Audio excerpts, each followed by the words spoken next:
Ok, vamos a comenzar. Eh, Voy a poner la presentación por acá. Ya bueno, primero les saludo. Gracias por estar acá. Gracias por la concurrencia. Y bueno, los voy a invitar primeramente a orar al Señor, ya para que Él nos dirija, abra nuestro entendimiento también para poder entender lo que Dios nos quiere hablar hoy día. Amén. Así que los voy a invitar a orar. Padre bendito, te damos gracias, Señor, por tu hermosa misericordia, hermosa presencia y gracias, Señor, que has tenido con nosotros. Gracias por esta oportunidad que nos das de poder prepararnos para tu reino, Señor, para poder expandirlo, para poder también enseñar a otros, que es una oportunidad, Dios mío, que amerita una gran responsabilidad, Señor.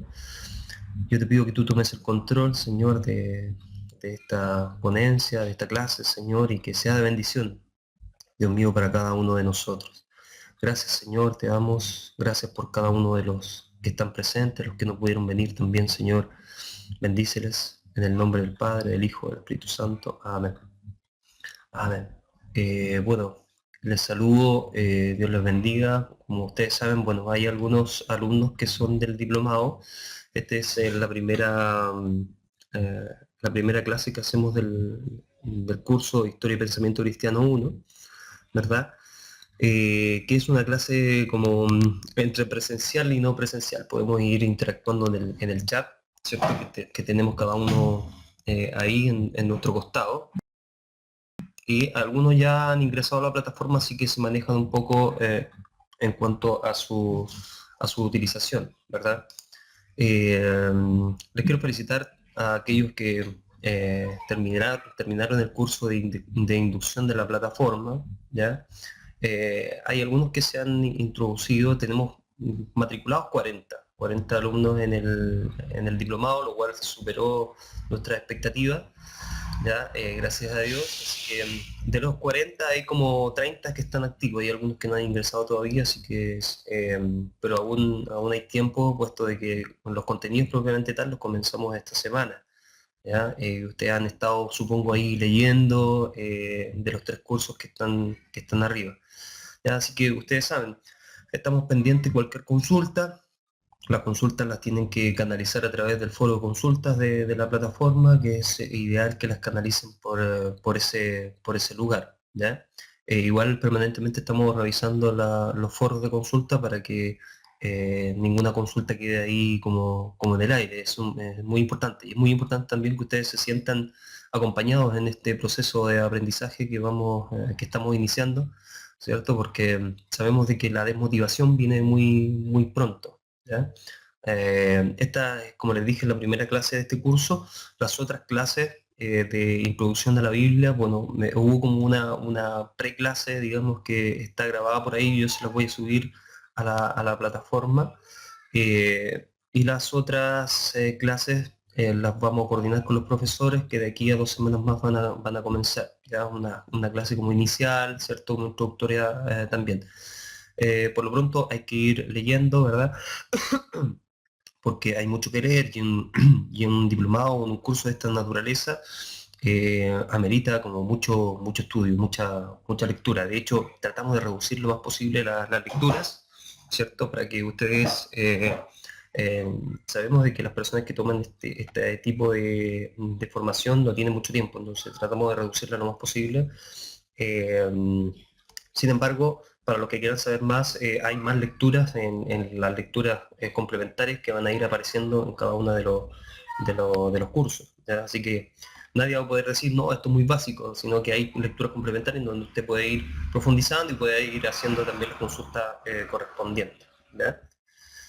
Eh, bueno, lo que nos convoca hoy día es el tema principalmente de la contextualización. Si bien el título, ¿cierto?, de esta clase está más relacionada a la historia del cristianismo en su contexto, ¿ya?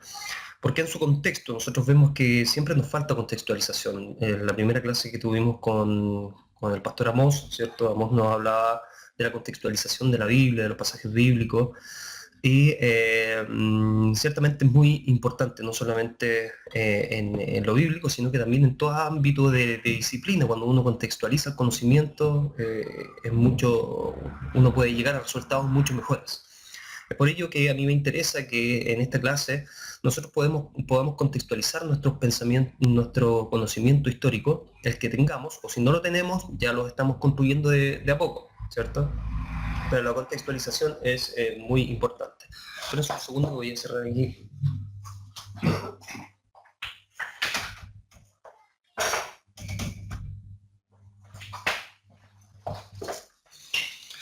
Ya, estoy en mi casa, así que fui papá hace poco. Si escuchan un llanto ahí de un bebé, está ahí en la pieza. Si se escucha así, se va a escuchar despacito, así porque está en la pieza, por si acaso. ¿Ya? Tiene 6 días mi bebé, gracias a Dios, todo bien. ¿Ya? Entonces, como le iba diciendo, esta clase es súper importante que podamos adquirir algún contexto. En definitiva, cuando nosotros hablamos de la historia del cristianismo está inmersa dentro de la historia universal, ¿verdad? Gracias, Emanuel. Eh, Está inmersa dentro de la historia universal. Por lo tanto, nosotros debemos comprender también y hacer conexiones entre la historia del cristianismo y la historia universal. Algunas conexiones son obvias, ¿verdad? Por ejemplo, cuando leemos los evangelios, nosotros vemos conexiones obvias con la historia universal. Por ejemplo, cuando encontramos al Imperio Romano, ¿cierto? Dentro de este contexto, el Imperio Romano. Pero algunos no saben por qué el Imperio Romano estaba ahí. Si estamos hablando de Israel, ¿por qué los romanos estaban ahí? Por tanto, esas conexiones son súper importantes de poder entenderlas para poder captar el conocimiento muy, muy bien. ¿Ya? Y para también desarrollar otro tipo de habilidades que pretendemos desarrollar durante este curso, que no solamente está evocado a estudiar la historia propiamente tal, sino que estamos evocados también a estudiar el pensamiento, la historia del pensamiento. Es por ello que vamos a ir viendo también, a la medida que vayamos avanzando, diferentes pensadores cristianos, eh, de los padres, los llamados padres, ¿cierto?, de la iglesia, que vienen después de los apóstoles, ¿cierto? Entonces, en la medida que vayamos avanzando el curso, vamos a ir aprendiendo todas esas situaciones. Quizás la segunda clase que vamos a hacer va a estar más asociado a esos aspectos. ¿Ya? Así que, en virtud de ello, ¿cierto?, los objetivos que se proponen en esta clase lo tienen ahí ustedes, ¿cierto? Analizar los acontecimientos previos al nacimiento de Jesús. Vamos a comenzar con un panorama, ¿cierto? Esta clase, no sé si vamos a alcanzar a ver todo realmente porque es una hora, pero vamos a tratar de sintetizar lo más posible y quizás en el resto de la clase la puedo grabar en un video y se las puedo subir. ¿Ya?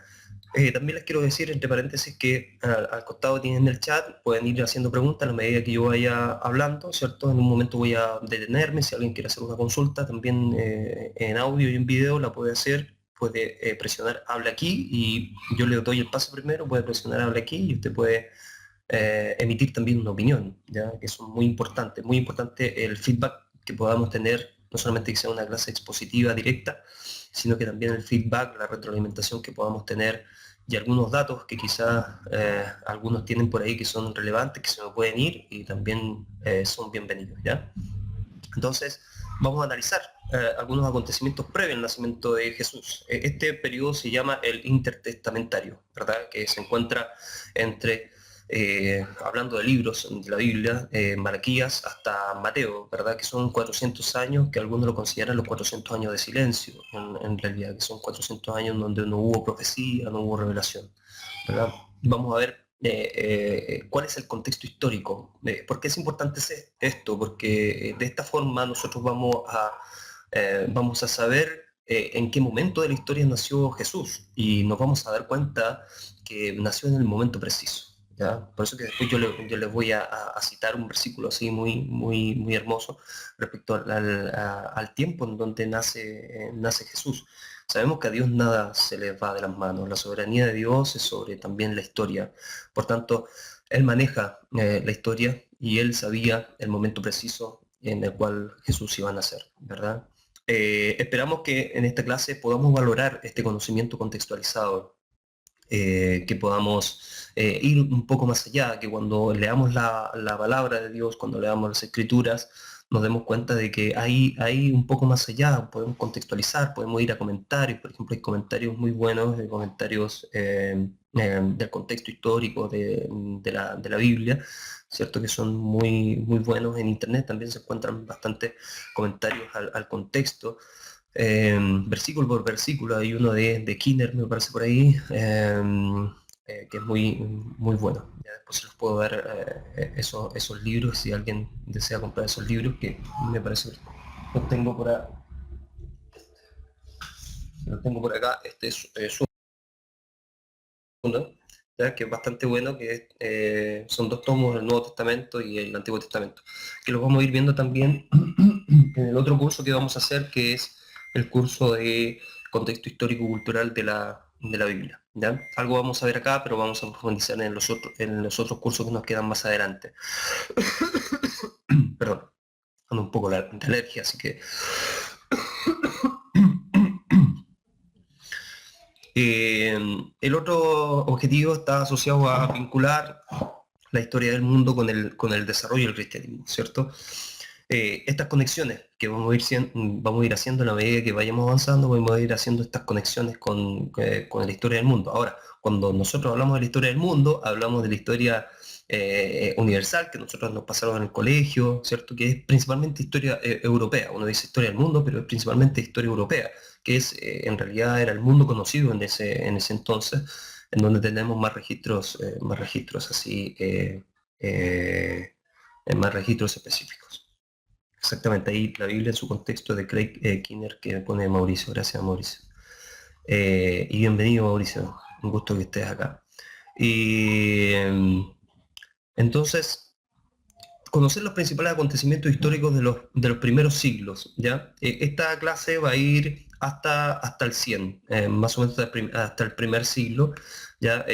Vamos a analizar principalmente la era del preludio al nacimiento de Jesús, la era apostólica, ¿cierto? Y la era posapostólica la vamos a dejar un poco más adelante, que serían los padres de la iglesia cuando aparecen, y algunos pensadores importantes del cristianismo. ¿Bien?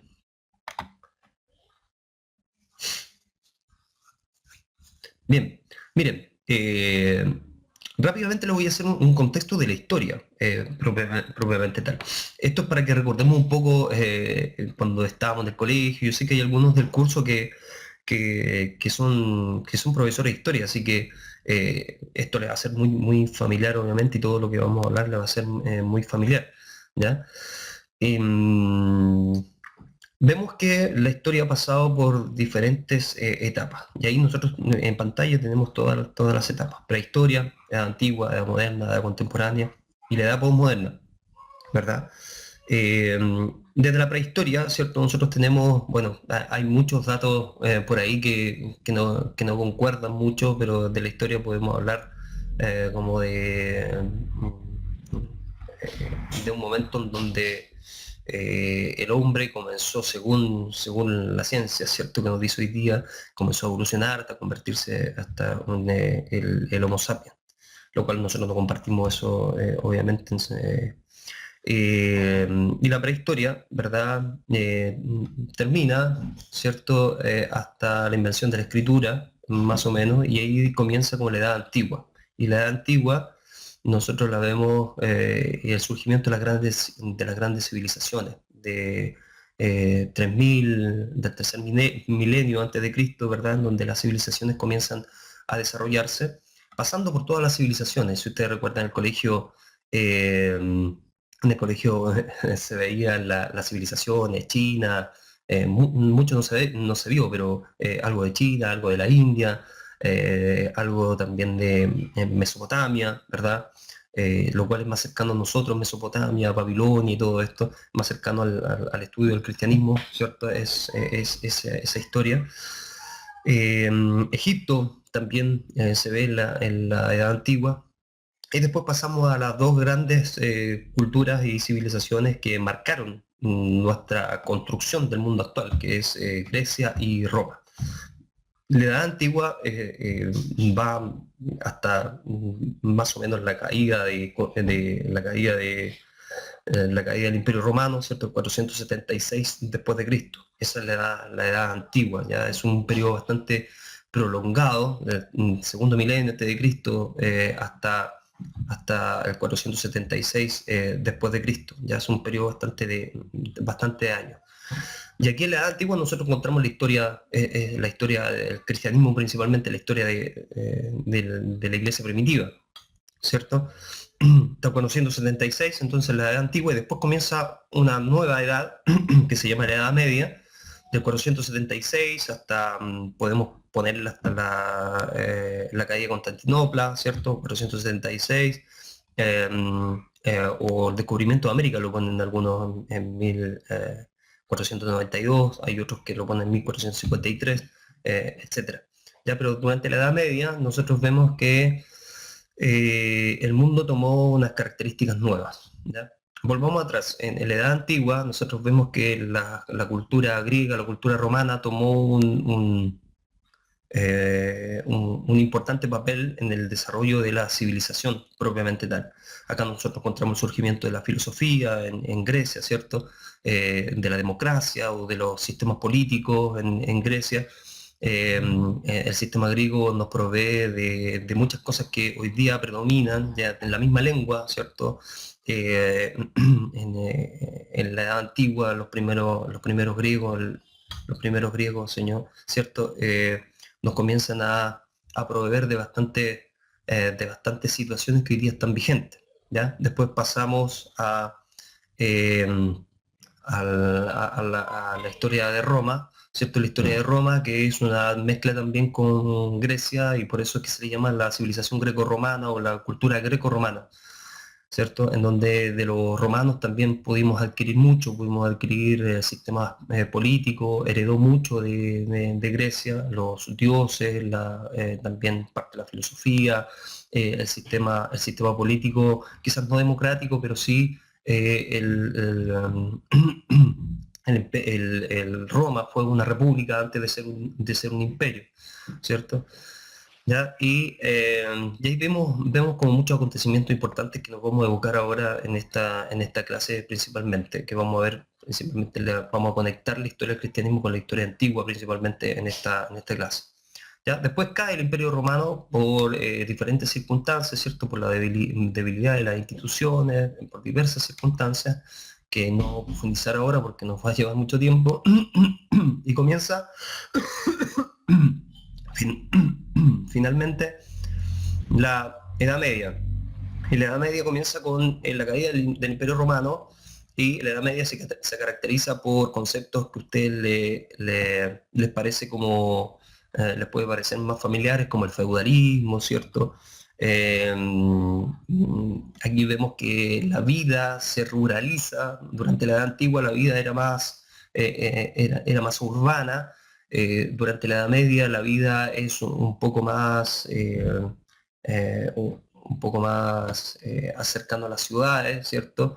Pero en la Edad Media comienza a decaer la ciudad, comienzan a decaer muchas situaciones, por eso que también se le llama la edad oscura, ¿ya? Y la iglesia también tiene un rol muy, muy importante en la Edad Media, por ello que la historia del mundo tampoco se entiende sin la historia de la iglesia. De hecho, la formación de Europa nosotros está estrechamente vinculada con la historia de la iglesia. Por tanto, en la Edad Media nosotros encontramos muchos pensadores también cristianos, y vemos que la historia de la iglesia comienza a tomar rumbos muy distintos a lo que tenía la Edad Antigua.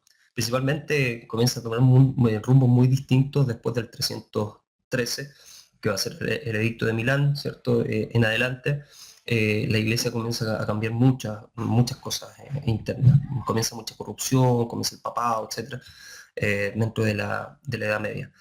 Y la Edad Media se caracteriza principalmente por eso. Y en la Edad Media llegamos hasta 1453, ¿cierto? O 1492, que sería como el descubrimiento de América. Y ahí como que aparecemos nosotros acá, los americanos. Bueno, antes de eso obviamente están las civilizaciones americanas y todo, ¿ya? Y después se pasa a la edad moderna, que es una edad también muy importante para el cristianismo, principalmente para nosotros los protestantes, ¿cierto? Porque la edad moderna se caracteriza por otro concepto que les puede parecer muy familiar, que es el renacimiento, ¿cierto? ¿El renacimiento de qué? El renacimiento de la edad moderna, perdón, de la edad antigua, el renacimiento de la filosofía, ¿cierto? Que había estado un poco decaída durante la Edad Media, decaída en cierta forma, ¿verdad? Que comienza a tomar nuevamente fuerza en los estudios, tanto estudios históricos como estudios teológicos, etcétera. Eh, el Renacimiento, este Renacimiento trae nuevas ideas de una época de la Edad Media que se caracterizaba por el teocentrismo, por decirlo así, porque no era como teocentrismo, era como más eclesiastocentrista, más que teocentrismo la Edad Media, ¿cierto? La iglesia como centro, más que Dios como centro. Si decimos Dios como centro en la Edad Media, discrepo un poco de esa posición. Eh, entonces la edad moderna pasa a ser una edad muy distinta a la edad media, puesto de que el hombre es el centro ahora, el hombre es la medida de todas las cosas. Antropocentrismo, en donde el hombre es el más importante, el pensamiento, ¿cierto? Se desarrolla el pensamiento. Vemos el arte, el renacimiento del arte, vemos a estos grandes artistas, ¿verdad? Que comienzan a aparecer también en la edad moderna, ¿cierto? Y la edad moderna hay muchos acontecimientos y uno de los más importantes para nosotros es la Reforma Protestante, ¿cierto? Que surge y emana dentro de la Iglesia Católica propiamente tal, ¿ya? Entre paréntesis, es importante considerar de que nosotros provenimos de este mundo católico, que podríamos decirlo así. Católico, a veces uno tiene como mucha reticencia respecto a lo católico, algunos, ¿verdad? Sin embargo, católico significa universal, es decir, la iglesia cuando comienza la historia de la iglesia, nosotros vamos a ver que era una sola iglesia, no había otra denominación, y esa era la iglesia católica o universal, digamos, católica apostólica romana, que se comienza a desarrollar durante tanto la edad antigua como la edad moderna, ¿cierto? Y de ahí nosotros surgimos, ¿verdad? Surgimos desde el catolicismo y comienzan a aparecer estos pensadores como Juan Hus, ¿cierto? Que son no se habla mucho de ellos, pero son como los primeros reformadores, Wycliffe, Martín Lutero y posteriormente Juan Calvino, que le va a dar un peso doctrinal, ¿cierto? Al protestantismo propiamente tal, ¿ya? Entonces, pasamos desde la edad moderna, llegamos hasta fines de la edad moderna, pasa por muchos acontecimientos y la edad moderna principalmente finaliza, algunos historiadores ponen su fin, yo sé que las fechas aquí son relativas, obviamente, su fin hasta 1776, que sería el la Revolución Francesa, ¿cierto? Ahí llegamos a la Revolución Francesa y comienza la edad contemporánea, que dentro de la Revolución Francesa, ¿cierto? Da inicio a esta nueva etapa, porque es una nueva etapa, siempre o habitualmente las nuevas etapas comienzan con una revolución, ¿cierto? Revolución significa cambio de estructuras, comienza una nueva revolución. Y, y la Revolución Francesa es propiamente eso, una revolución que cambia el mundo, ¿cierto? Y que trae otro tipo también de pensamiento. El pensamiento se va poniendo mucho más secular en este sentido relacionado con la iglesia, ¿ya? Y ahora,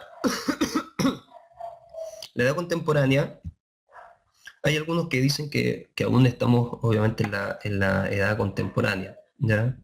Eh, Pero hay algunos historiadores que postulan que estamos viviendo una nueva etapa, que es la etapa del posmodernismo. ¿M?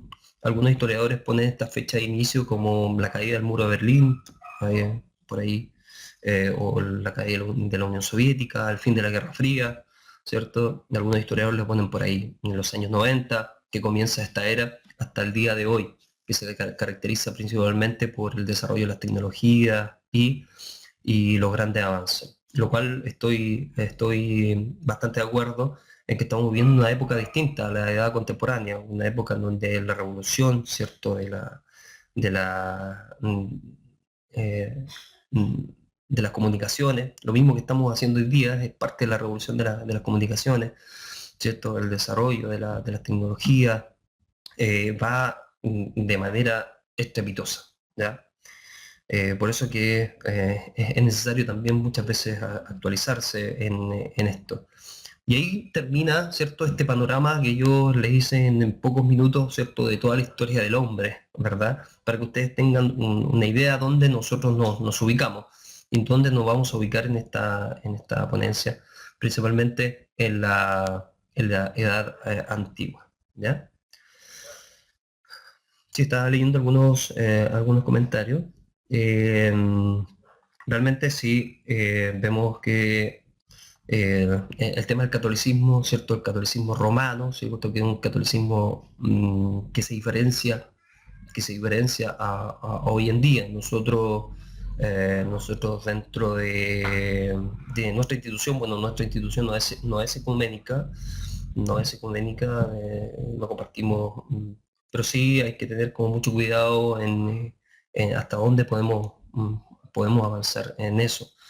Sin embargo, es un tema, yo creo que para debatir y es un tema que no nos compete ahora poder discutir, ¿ya?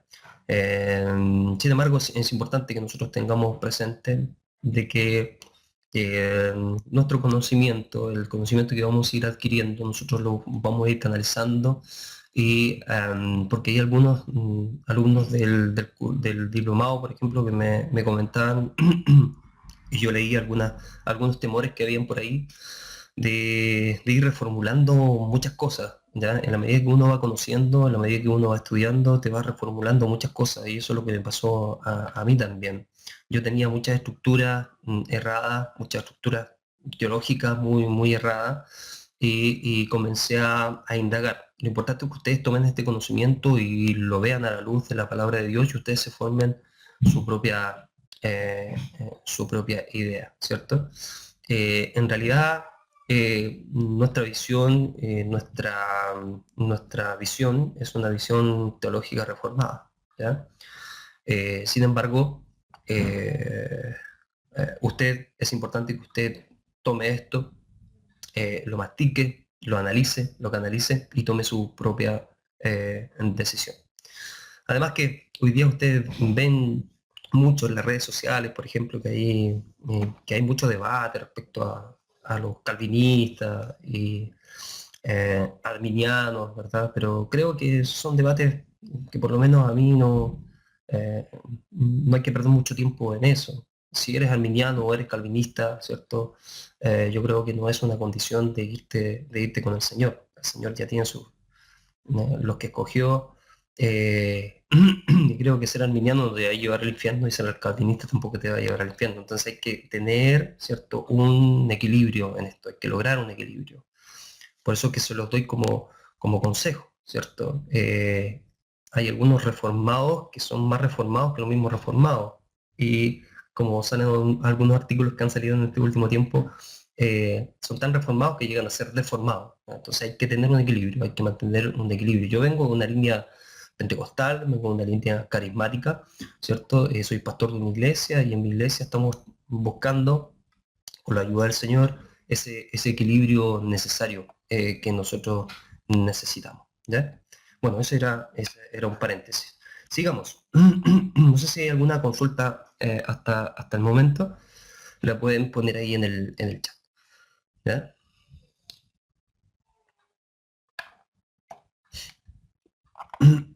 Bien, comencemos con esta pregunta. Es una pregunta para analizar, ¿cierto? Y una pregunta introductoria es lo que vamos a comenzar a ver ahora, ¿ya? Yo sé que voy un poco rápido, pero esto va a quedar grabado, ¿cierto? Espero que lo estén grabando. Va a quedar grabado y usted después lo puede ver, ¿ya?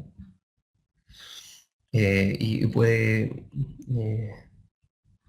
sí, Andrés. Andrés tiene una pregunta. Diga, Andrés. ¿Quieres hablar? Porque te doy el pase aquí para hablar.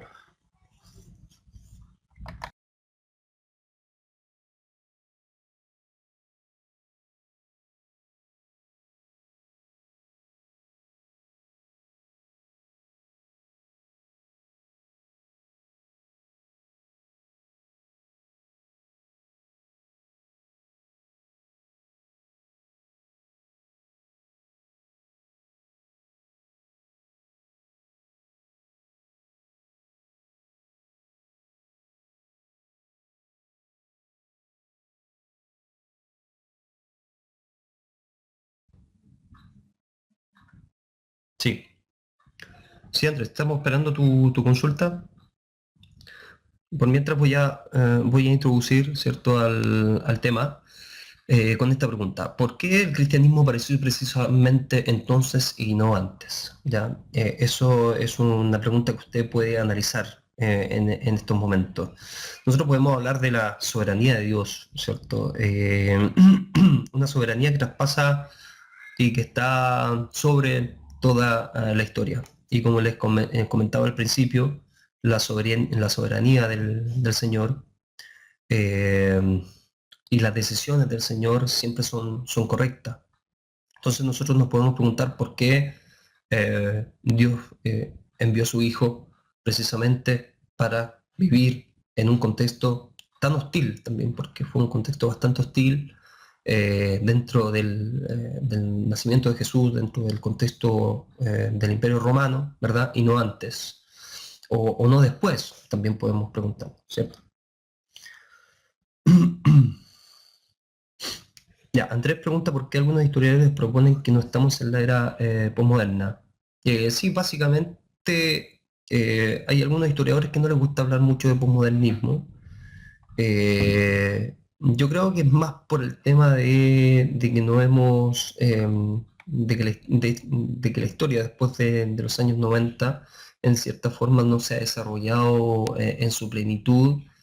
Eh, yo pienso que es por eso.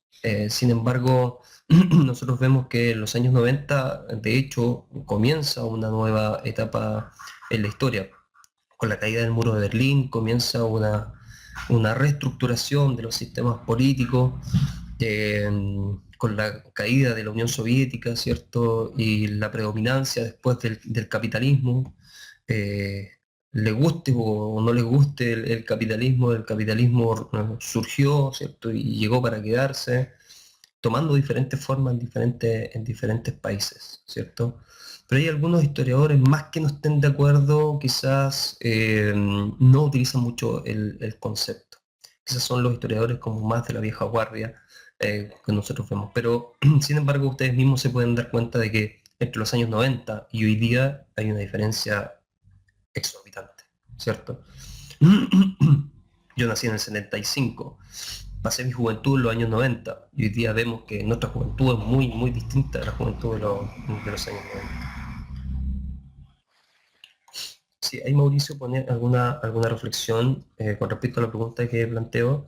Creo que la pregunta más correcta no es por qué Jesús apareció en el momento en que apareció. La pregunta que sigue es un poco larga y el chat no nos permite extendernos en ella. Bueno, no es porque Jesús apareció en el momento en que apareció. Ya no sé qué pregunta podrías tú proponer, ¿verdad? De nada, Andrés. ¿Ya? Sin embargo, Coca. Sin embargo, nos planteamos esta pregunta porque es necesario, pienso desde mi punto de vista histórico, es necesario plantearse para analizar, ¿cierto? No son preguntas existenciales ni mucho menos, sino que son preguntas para analizarla a grandes rasgos. ¿Por qué el cristianismo apareció precisamente entonces? ¿A qué voy? Voy a plantear en el siguiente versículo que nosotros, o en la siguiente diapositiva, que nos plantea un versículo que nos responde un poco esa pregunta, ¿cierto? En Gálatas 4:4, pero cuando vino el cumplimiento del tiempo, Dios envió a su Hijo, nacido de mujer y nacido bajo ley. ¿Ya? Esa es como la respuesta a la pregunta, como la respuesta más bíblica que nosotros podemos encontrar. ¿Ya? Pero cuando vino el cumplimiento del tiempo, claro, uno puede pensar cuál es el cumplimiento del tiempo, cuál es el cumplimiento del tiempo de quién, el tiempo obviamente de Dios, los tiempos de Dios. Muchas veces el tiempo de Dios son inescrutables, hay cosas que muchas veces nosotros no entendemos. En los misterios de Dios, como dice Romanos, ¿cierto? Son inescrutables. Eh, entonces, eh, también el libro de Hebreos nos habla un poco de la plenitud de los tiempos. ¿Cuál es la plenitud de los tiempos que se refiere acá? Usted se puede plantear alguna respuesta respecto a eso, pero yo desde una visión histórica creo que fue un momento preciso. del nacimiento de Jesús, ¿cierto? Que el nacimiento de Jesús nosotros lo podemos poner en la historia en el año 7 antes de Cristo, entre el año 7 y el año 4 antes de Jesucristo. Podemos poner el nacimiento de Jesús. Por lo general uno piensa que nació en el año 1 o en el año 0, algunos he escuchado por ahí, pero el año 0 no existe, ¿cierto? En el año 1 después de Cristo, pero nuestro calendario gregoriano está un poco corrido, entonces, según las estadísticas bíblicas, podemos aseverar que Jesús nació entre el 7 y el 4 antes de Cristo por ahí. Por lo tanto, debe haber muerto, ¿cierto? No a los 33 años, él debe haber muerto a los 36, 37, 38, por ahí, por esa edad, ¿ya? Entonces, vamos a ver en esta clase en el momento preciso que aparece Jesús, y ahí vamos a entender un poquito más esto, ¿ya? Ya, después, Mauricio, voy a leer tu pregunta para poder avanzar un poquito más, ¿ya?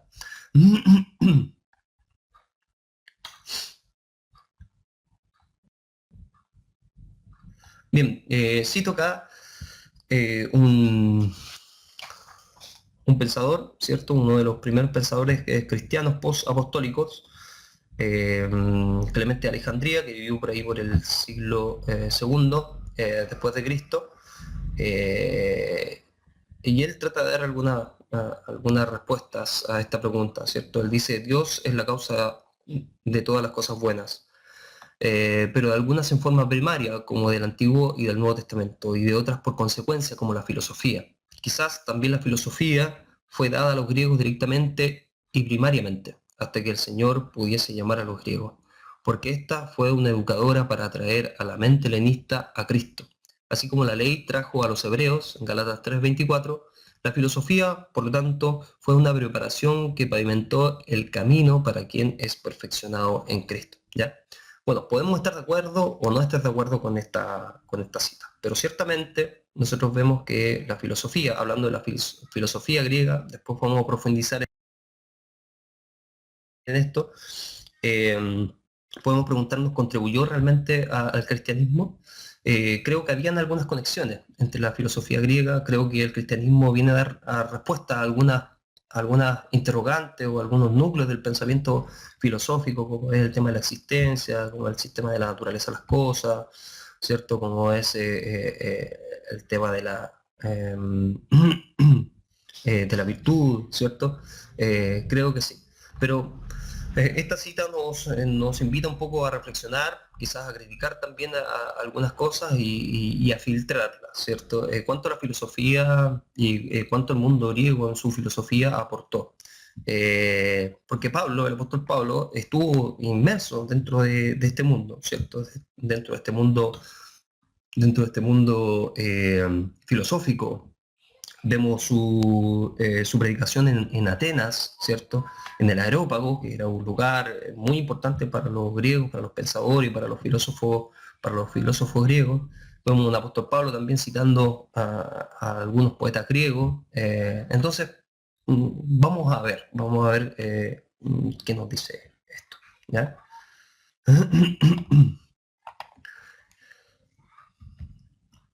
Otra cita. Este es un historiador que si bien es un historiador católico, ¿cierto? Pero es uno de los historiadores de la iglesia más importantes, que fue más importante en su momento. Él también plantea esto, esta gran palabra de Pablo, más allá de su contenido esencial, histórico, salvífico, cobra todo su sentido iluminador de la historia. Hablando de Gálatas que veíamos recién, ¿cierto? Cobra todo su sentido iluminador de la historia cuando se considera que tal cumplimiento se había realizado ya en todos los ámbitos de la cultura de entonces, ¿ya? Es decir, Joseph Lord, el historiador, la respuesta que le da a ese versículo, ¿cierto? El cumplimiento de los tiempos, es básicamente que se había realizado en todos los ámbitos de entonces de la cultura. Entonces, Cristo nace en un momento en donde la cultura había florecido bastante, si bien la época clásica griega había sido en el siglo V antes de Cristo, había pasado bastante tiempo. El siglo de oro de Grecia había pasado bastante tiempo, pero Cristo nace justamente en el siglo de oro del Imperio Romano, ¿cierto? Que comienza en el 27 antes de Cristo con Octavio. ¿cierto? Con Octavio Augusto. Entonces nace en un momento bastante importante. En un momento en donde existió, si podemos hablar en esos momentos de globalización, ¿ya? Uno de mis profesores de la universidad, cuando estábamos analizando un poco el tema de la globalización, nos llevó a la historia antigua, nos llevó a Roma, ¿cierto? Con estas conexiones que hizo Roma en su momento, los caminos romanos, que pueden haber sido parte de la primera globalización que se vivió en aquel periodo. Y eso posibilitó posteriormente una difusión muy rápida del pensamiento cristiano y del cristianismo dentro del Imperio Romano. Entonces, vemos muchos aspectos que son muy relevantes, vamos a ver muchos aspectos que son muy relevantes para el entendimiento de la difusión del cristianismo dentro del Imperio Romano. ¿Ya? Bueno, antes de pasar de eso, voy a leer un poco aquí Mauricio. ¿Cierto? Dice, intentaré plantear la pregunta. La pregunta es el momento en que apareció el Señor una elaboración divina, ¿ya? De otro modo, no es si acaso Jesús nació en un periodo adecuado, sino que dicho periodo fue diseñado, preparado anticipadamente según el sabio consejo de Dios. Es solo otra manera de entender las circunstancias históricas, apelando a la soberanía de Dios, ya que todos los tiempos están sujetos a su libre determinación. ¿Ya? Aunque es cierto que Jesús vino en el momento preciso, no es menos cierto que ese momento preciso fue una elaboración divina. Sí, totalmente de acuerdo. Por ello que Dios es el Señor de la historia. Nosotros vemos que hay muchos versículos bíblicos que plantean, ¿cierto? Que es el dueño de todo, es el que provoca todo, es la soberanía, el principio de la soberanía de Dios, ¿cierto? Y el principio de la soberanía de Dios también no solamente está dentro de la iglesia, dentro de la historia de la iglesia, sino que también dentro de la historia del mundo. Sí, estoy totalmente de acuerdo con ese planteamiento. ¿Ya?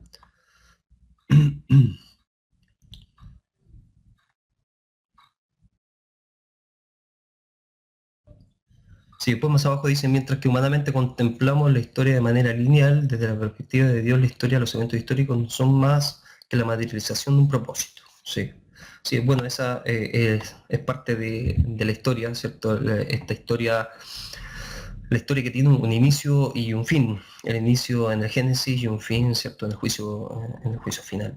¿Ya?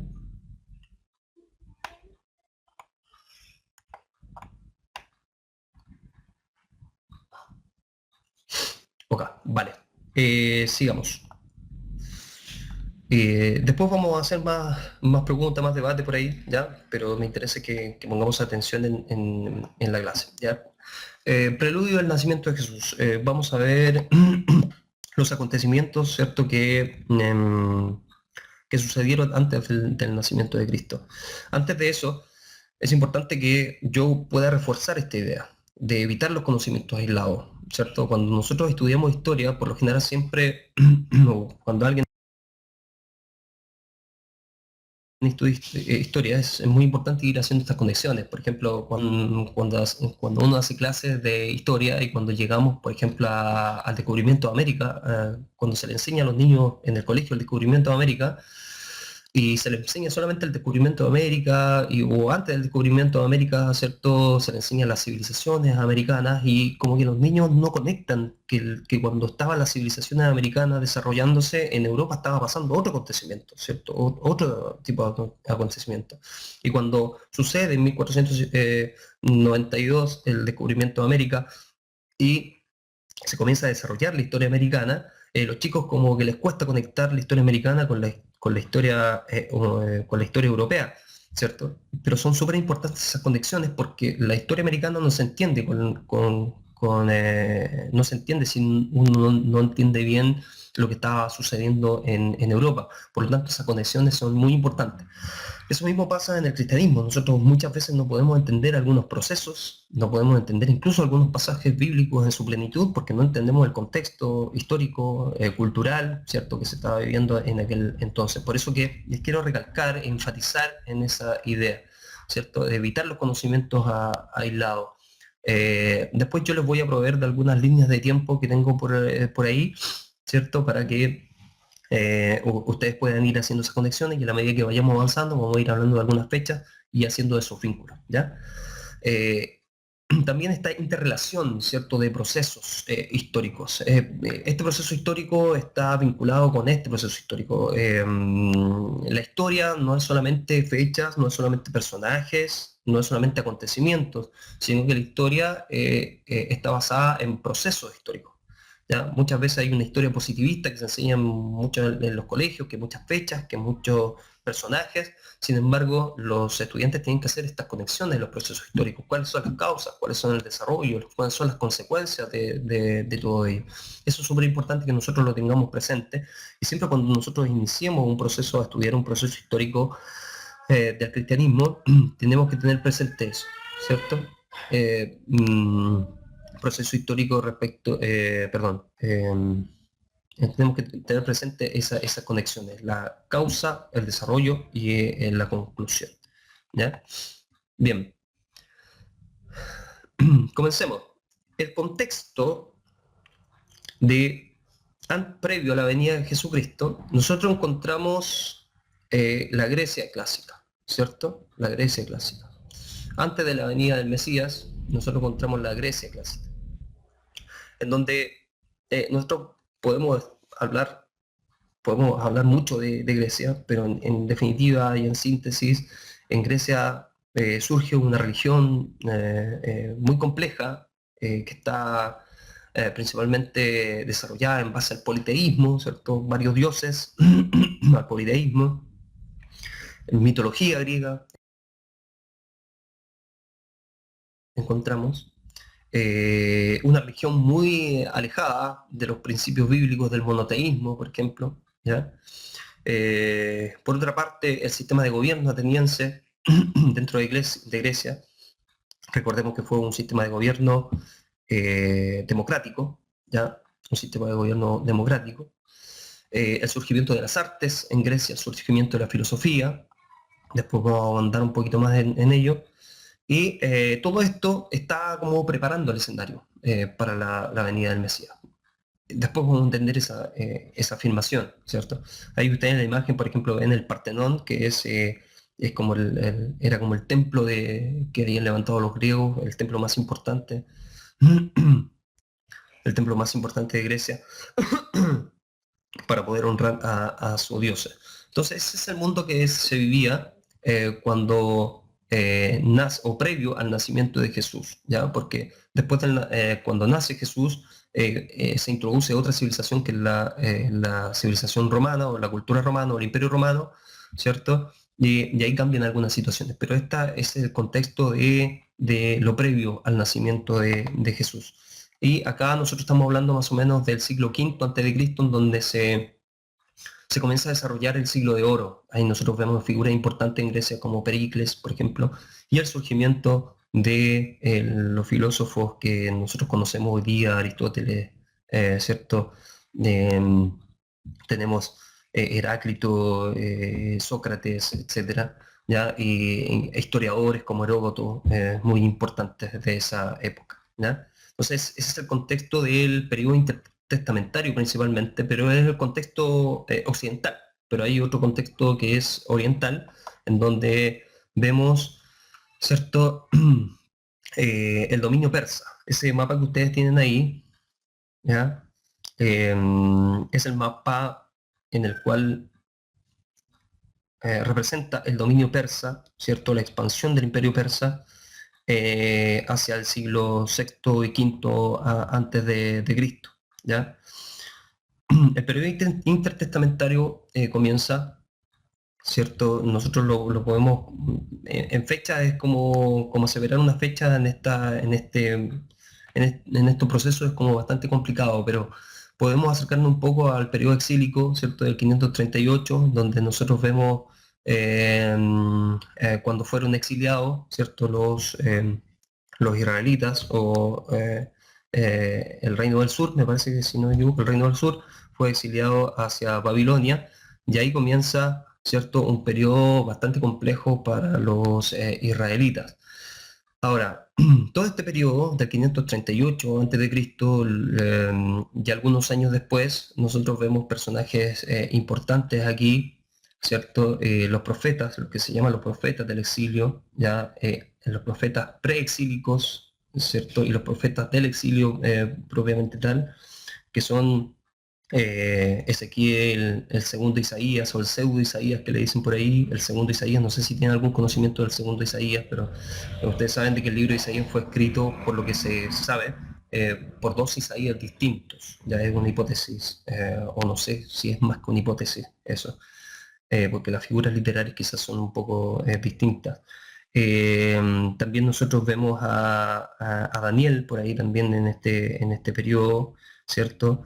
En fin, comienza el periodo, ese periodo de bastante complicado, exílico, el dominio persa, ¿cierto? Sin embargo, si nosotros hacemos una conexión, ¿qué estaba pasando en Occidente mientras los judíos estaban en el exilio babilónico? Nosotros vemos que la República Romana ya estaba comenzando a tener fuerza, porque en el 509 antes de Cristo, un poco más adelante, ¿cierto? Surge la República Romana. Ustedes saben de que Roma pasa por varios sistemas políticos. Comienzan en monarquías, después viene la República y después viene el Imperio. Y la República Romana, en donde surge el Senado, ¿cierto? Y surgen varias situaciones culturales que hasta el día de hoy predominan dentro de nuestra cultura.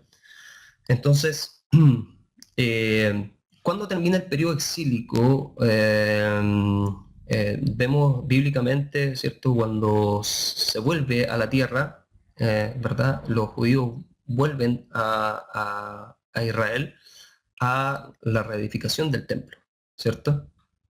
Ahí tenemos a Esdras, por ejemplo. Eh, eh, y vuelven a reedificar el templo y comienza como otro proceso en la historia de Israel, ¿ya? Ahora, esta tranquilidad no les duró como mucho, se duró un poco de tiempo. Nosotros vemos que el sistema de los persas no era un sistema así como tan rígido en algunos momentos, porque los persas le dieron ciertas facilidades. Nosotros vemos esta conversación, ¿cierto?, de Nehemías con el emperador Darío, me parece, si mal no recuerdo, en donde él solicita, ¿cierto?, ir a Israel porque tenía cierto ese ímpetu de poder restaurar ciertas cosas en Palestina, ¿ya? Entonces, según los procesos bíblicos, nosotros vemos que los judíos tuvieron cierta regalía dentro de los persas, pero fueron pasando por diferentes etapas, ¿ya? Sin embargo, una vez que llegan a Israel, se viene otro dominio, en estas tierras, que es el dominio griego. Y aquí aparece Alejandro Magno, ¿cierto? Que es uno o el emperador más importante de los griegos, ¿ya? Macedonio, era un macedonio. Y si ustedes ven el mapa que le proyecto ahí, Alejandro Magno, ¿cierto? Comenzó a desarrollar una gran capacidad militar y eso le permitió, ¿cierto?, llegar a lugares incluso súper recónditos hasta la India, ¿ya? Era una persona muy joven, murió a los 30 y tantos años, Alejandro Magno, y pudo conquistar todo ese territorio. Entonces, dentro de estas conquistas, conquistó Palestina, ¿cierto? Aquí nosotros vemos Palestina. Aquí a ver, voy a habilitar el lápiz para mostrarles. Ya, aquí está Palestina. Ahí está Palestina. Ya, Israel. Entonces, dentro de este dominio griego, fue muy importante porque dejó una impronta cultural muy importante en Palestina, ¿cierto? Aquí nosotros dentro de este dominio griego, nosotros vemos la lengua, por ejemplo. El Antiguo Testamento fue escrito en griego, koiné, ¿cierto? Y en esta época en donde la lengua griega se introduce muy fuertemente en Palestina. ¿Ya? De hecho, vemos acontecimientos bíblicos importantes como la construcción de la Septuaginta, ¿cierto? Que por ahí, por el siglo III antes de Cristo, en el cual se manda a construir, ¿cierto?, a un grupo de personas la versión de la Biblia en una versión griega, que es la primera versión griega que hasta el día de hoy, ¿cierto?, nosotros la podemos encontrar por ahí. Eh, ¿Qué pasa con este dominio helenístico? Cuando nosotros hablamos del dominio helenístico, cuando hablamos del concepto heleno, es el concepto griego, ¿cierto? El concepto de la cultura griega. Es decir, Alejandro Magno, cuando llega a esta tierra y cuando conquistaba, ¿qué es lo que hacía él? Él impartía la cultura griega con los habitantes. Y comenzó ahí muchos sincretismos, incluso tanto religiosos como culturales también. Sin embargo, cuando Alejandro Magno llegaba a un territorio, este territorio era inundado por la cultura helenística. Y aquí comienzan a surgir bastantes problemáticas dentro de los judíos. Estamos hablando obviamente de este periodo intertestamentario, lo que sucede, ¿cierto? Eh, por ejemplo, la filosofía griega. Habían algunos judíos que estaban de acuerdo con la filosofía griega y otros que no estaban de acuerdo. Por ejemplo, estos mismos grupos y estas mismas sectas judías que van surgiendo como los fariseos, ¿ya? Los saduceos, ¿cierto? Los fariseos eran un grupo que estaba en contra de todo el dominio griego y estaban en contra de las ideas filosóficas un poco de los griegos. Sin embargo, los saduceos estaban conformes y trataban de mezclar un poco la filosofía griega o los elementos griegos o helenísticos con elementos judíos, los cuales eran absolutamente rechazados por los fariseos. ¿Ya? Por ejemplo, nosotros vemos que Filón de Alejandría, después, años después, intentó, ¿cierto? Unir esta filosofía griega, unirla con el pensamiento cristiano, ¿ya? Intentó, más adelante encontramos otros pensadores que surgen de la filosofía griega y tratan un poco de sintetizar un poco algunas ideas, ¿ya? Sin embargo, esta síntesis muchas veces resultó, algunas veces no, porque eran incompatibles, ¿ya? Recordemos que en este tiempo predominaban como las ideas de Platón, ¿ya? Las ideas de Platón eran ideas filosóficas muy fuertes. Platón, recuerden que fue el discípulo de Sócrates, ¿cierto?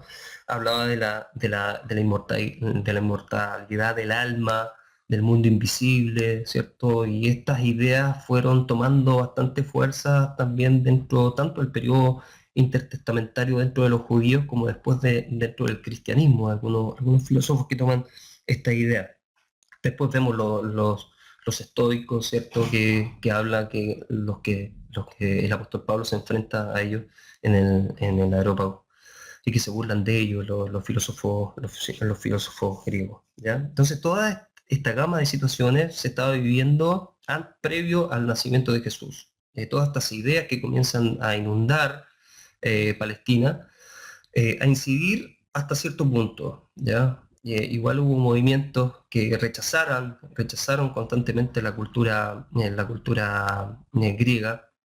Ya ustedes saben que los judíos históricamente siempre han sido como muy protectores de sus raíces, muy protectores de sus raíces culturales, de su idioma, etcétera. Entonces, en muchas ocasiones se puede detectar algunos tipos de síntesis por ahí, ¿ya? Em, Cuando llega Alejandro Magno, otorga ciertas regalías a los judíos, ¿cierto? En Palestina. Y poco a poco se va preparando, ¿cierto?, el escenario para la fe cristiana, para este desarrollo posterior que nosotros vamos a ver. Eh, bueno, hablamos recién un poco de esto, la lengua griega, que fue adoptada por los judíos, la filosofía griega, ¿cierto? La lucha contra la cultura griega que yo le estaba planteando recién, esta lucha de los judíos contra la cultura griega y que surgen estos movimientos también que se diferencian entre los que aceptan la cultura griega y los que rechazaban la cultura griega en esos momentos. Veamos eh, una cita que nos da cuenta de lo que yo le estoy diciendo, ¿cierto? En Primera de Macabeo, ¿cierto? Que es un libro apócrifo deuterocanónico, Macabeo, pero es un libro que tiene un valor histórico importante para estudiar la historia de Israel, ¿ya?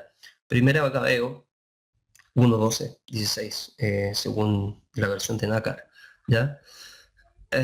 Acá se plantea lo siguiente: hagamos alianza con las naciones vecinas, pues desde que nos separamos de ellas nos han sobrevenido tantos males. y a muchos les parecieron bien semejantes discursos. Algunos del pueblo se ofrecieron a ir al rey, el cual les dio facultad para seguir las instituciones de los gentiles. En virtud de esto, levantaron en Jerusalén un gimnasio conforme a los usos paganos. Se restituyeron los prepucios, abandonaron la alianza santa, haciendo causa común con los gentiles y se vendieron al mal. ¿Ya? Entonces aquí vemos este deseo de muchos sectores judíos de poder pertenecer también a esta cultura, a una cultura muy rica por lo demás. Traerlo a la actualidad es como, no sé, como que Estados Unidos llegue a invadir lo cual no está muy lejos de la realidad, pero llegue a invadir, ¿cierto?, a un país muy pobre y les dé alternativas a ellos de convertirse en ciudadanos estadounidenses y mejorar su vida, mejorar su calidad de vida, ¿cierto? Me imagino algo como así. Los judíos se enfrentaban a una cultura muy rica y para algunos judíos, ¿cierto?, era bien considerado ser ellos parte de la filosofía griega, para otros no, para otros sencillamente eso era ir en contra de los preceptos de Dios. ¿Ya? Bien, bueno, el dominio griego comienza una decadencia principalmente del dominio griego, ¿cierto? Por ahí por el 330, yo les pido que pongan atención, ¿cierto? En estas fechas que van apareciendo abajo. A ver, estas fechas que van apareciendo abajo, ¿cierto? Porque eso nos va dando la temporalidad en la medida que vayamos avanzando. La decadencia griega comienza con la muerte de Alejandro Magno. Ya cuando muere Alejandro Magno, el imperio se divide, el imperio helenístico se divide, y ahí comienza la decadencia de esta cultura griega en Palestina, porque estamos hablando de Palestina principalmente. ¿Ya? Y se inicia un periodo distinto en Palestina, que se llamó el periodo Seleucida, ¿ya? Que fue un periodo muy distinto, porque el periodo de Alejandro Magno había sido un poco más de libertad para los judíos. Sin embargo, el periodo Seleucida fue un poco más riguroso con los judíos. De hecho, aquí vemos una gran opresión que comienza de los judíos hacia los judíos, ¿cierto? Acá nosotros nos estamos acercando al gran acontecimiento que algunos de ustedes yo creo que conocen, que es el acontecimiento asociado a la dedicación, ¿cierto? A la fiesta de la dedicación, o al Hanukkah que se celebra hoy, que celebran los judíos hoy en día, que es el tema de la aparición de este personaje, muchas veces apocalíptico, que algunos, ¿ya? Como el anticristo del antiguo, antes de Cristo, el anticristo antes de Cristo, valga la redundancia, que sería Antíoco Epífanes. ¿Ya? Aquí nosotros tenemos que en este periodo fue un periodo bastante complicado para los judíos, puesto de que se decretaron algunas destrucciones, destrucción de la escritura, comenzó una persecución hacia los judíos, se promulgaron algunas leyes de crueldad extrema hacia ellos, y aquí aparece este personaje Antíoco de Epífanes, que es un personaje muy odiado, digamos, dentro de la historia de Israel, puesto de que él fue como, bueno, en él se cumplen muchas profecías de Daniel, del capítulo 8 al capítulo 11, nosotros vemos algunas profecías que están asociadas tanto a Alejandro Magno, o las que se pueden asociar, digamos. No sé si hay otras visiones por ahí, pero se pueden asociar históricamente a esas profecías de Daniel a Grecia, ¿cierto? A Alejandro Magno, eh, y también, ¿cierto?, algunas profecías que se cumplen acá respecto a lo que nombra Jesús después de la desolación, la abominación desoladora de Antíoco Epífanes. ¿Qué hizo Antíoco Epífanes? Persiguió a los judíos, y él llegó al templo, incluso sacrificó una cerda. Ustedes saben el cerdo que significa para los judíos. Sacrificó un cerdo dentro del templo judío, y con su sangre roció, ¿cierto?, todos los elementos santos del templo, y hizo una profanación tremenda. Entonces, esto para los judíos, ¿cierto?, fue muy, muy traumático. ¿Y qué tiene que ver la fiesta del Hanukkah o la fiesta de la dedicación, que aparece también en el libro de Juan, capítulo 10 me parece, en el Evangelio de Juan? Nosotros vemos que en el contexto se nombra un poco esta fiesta de la dedicación, porque los judíos, cuando pasan todo esto, ¿cierto? Se levantan en contra de esta opresión y logran vencer. Y esta hazaña fue una hazaña tremenda, puesto de que vencer a los ejércitos de Antíoco, vencer a los seleucidas, que era un poder bastante fuerte en esa época, ya que estaba bajo la subordinación de esta división del imperio que se había hecho el imperio griego, era una tarea muy casi imposible. Sin embargo, ellos logran sacarlos, ¿cierto? Sacan a todos ellos del templo y rededican el templo. Y ahí está la palabra Hanukkah o dedicación. ¿Ya? Entonces vemos acá del 330 al 166 más o menos antes de Cristo que suceden estos acontecimientos históricos que van vinculados con ello. Acá en el costado, ¿cierto? Si ustedes se fijan acá, ¿cierto? Les pongo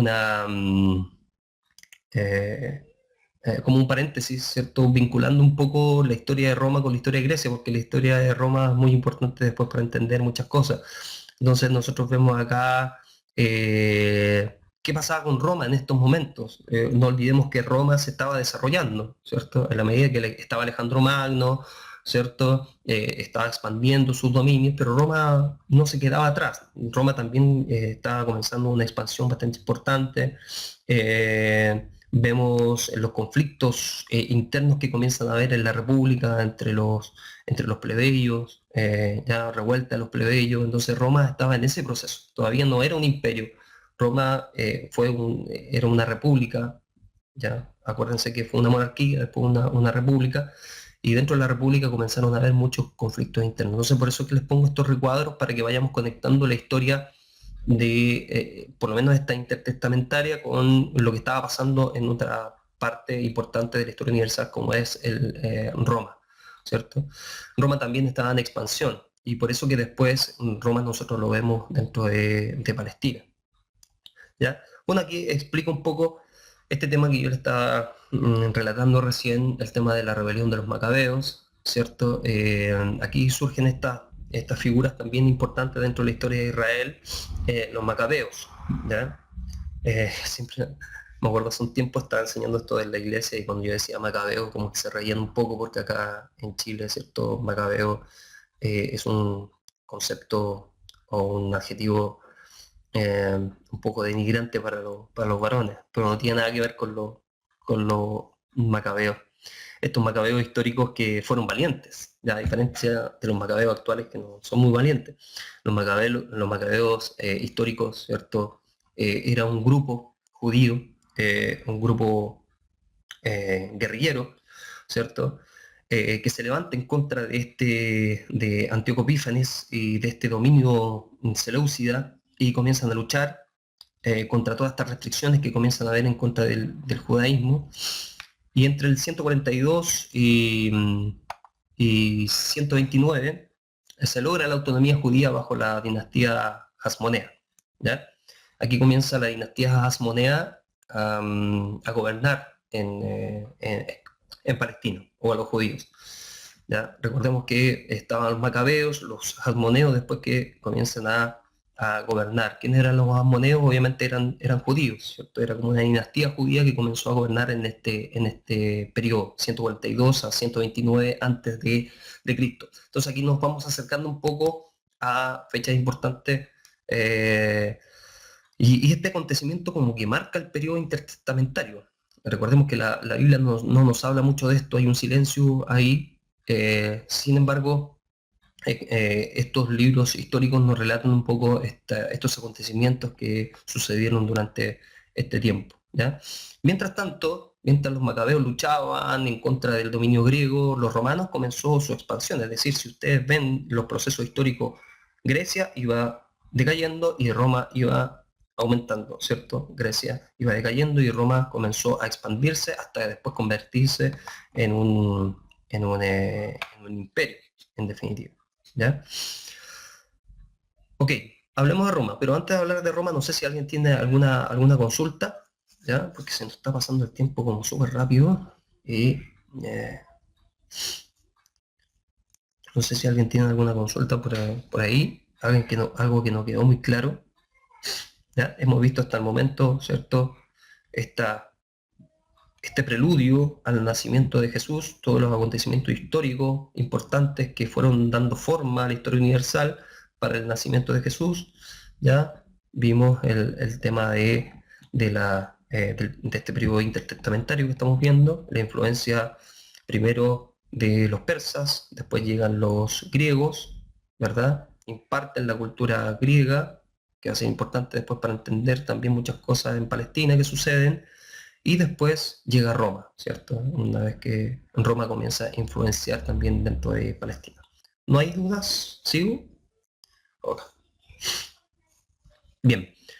¿Qué pasa con Roma? Una introducción general a Roma para contextualizarlo un poco. Roma se origina en 753 más o menos antes de Cristo, ¿cierto? Una fecha tentativa que los historiadores, ahí surge Roma propiamente tal. Vemos origen mítico, ¿cierto? Que relatan los romanos, también orígenes tanto históricos también como míticos, ¿cierto? La loba capitolina, ¿cierto? Entre Rómulo y Remo, todos son mitos que están asociados al origen de Roma. Y después Roma comienza un proceso de monarquía, ¿cierto? Donde nosotros encontramos los reyes etruscos, por ejemplo, dentro de Roma, y después comienza el periodo de la República Romana, en el 509 a.C., que es como la otra etapa del Imperio Romano, ya la otra etapa del Imperio Romano, 509 a.C. Dentro de la República ejemplo, vemos el surgimiento de un sistema político muy importante que hasta el día de hoy nosotros tenemos vestigios, ¿cierto? El Senado, las imágenes que ustedes tienen acá, por ejemplo, el Senado romano, ya, pon acá un poco más adelante el Coliseo romano, que está un poco más adelante, pero el, el escenario político comienza a tomar mucha fuerza dentro de la República con instituciones que nosotros vamos a heredar como cultura actual. Que hay muchas diferencias, pero en definitiva lo vamos a heredar. Ya, nuestro sistema político está, hay con muchas diferencias. Por ejemplo, hablar de democracia hoy día y hablar de la democracia ateniense es muy distinta a la democracia. ¿Ya? Y después del 509, en el 509, 218 a.C. aproximadamente, comienza esta expansión que le estaba diciendo, esta expansión del Imperio Romano, ¿ya? Y el Imperio y Roma se logra consolidar como un imperio por ahí por el año 27 a.C., ¿ya? Por ahí se logra consolidar el imperio, ¿ya? Aquí vemos un mapa en donde vemos todo el dominio romano, ¿cierto? Durante la República, durante el Imperio, ¿cierto? Con diferentes colores. Si ustedes se dan cuenta, este es el origen. Si ustedes se dan cuenta, si ustedes ven el mapa, si alguna idea ingresaba a Roma, era fácilmente poder difundirla por el Imperio. Después vamos a ver los factores de expansión del cristianismo dentro del Imperio Romano. Pero si ustedes se fijan, Roma tenía el dominio del mundo conocido en ese momento, o parte del mundo conocido más importante, Mediterráneo, que lo tenemos acá, ¿cierto? Escenario, el Mediterráneo de hechos históricos muy relevantes. Acá tenemos Grecia, ¿ya? Y acá tenemos Roma. Y Roma comienza acá, ¿cierto? Comienza acá y después, a medida que va pasando el tiempo, se va difundiendo hasta convertirse después en un imperio. Pero no necesariamente se convirtió en un imperio por la expansión, sino que se convirtió en un imperio por después algunos conflictos internos que hubo y vemos después dos triunviratos y uno de los triunviratos, que fue el tercero, aparece el primer emperador romano que es Octavio. ¿Ya? Ahí vemos el escenario entonces. Perdón, antes de pasar. Entonces, dentro de este escenario también nosotros vemos lo que nos interesa a nosotros, este sector geográfico, ¿cierto? Que es que ha tomado como muchos nombres en la medida que se avanza la historia, la media luna fértil, le decían algunos, Palestina, ¿verdad? O el sector geográfico de Palestina, etcétera.